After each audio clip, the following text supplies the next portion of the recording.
सीताराम 80तम स्वाधीनता दिवस आपण मानक अनेक अनेक शुभेच्छा अभिनंदन। हर घर तिरंगा कार्यक्रम आपण मैंने निश्चय घरे घरे सब जातीय पताका आमर लगे थे। तो ये राष्ट्रीय ध्वजा को देखिले मन में बहुत भावांतर सृष्टि हुए ना केते जे स्वाधीनता संग्रामी संघर्ष आ बलिदान फल आम राष्ट्रीय ध्वजा पाइचे। तो कालीठू ही आमर राष्ट्रीय ध्वजा लगेबार प्रक्रिया आरंभ होता सका लोक मैंने आसिक लगे ता छड़ा पिला दिन आपणकर स्मृति कौन स्वाधीनता दिवस को नहीं सब स्कूल जाऊे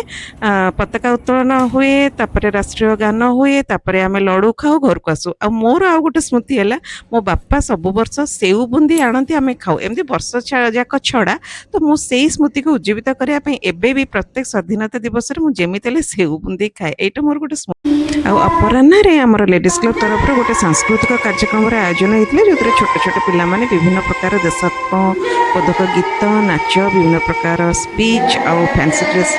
केते सुंदर प्रदर्शन कले आम मैंने राष्ट्रगान सहित कार्यक्रम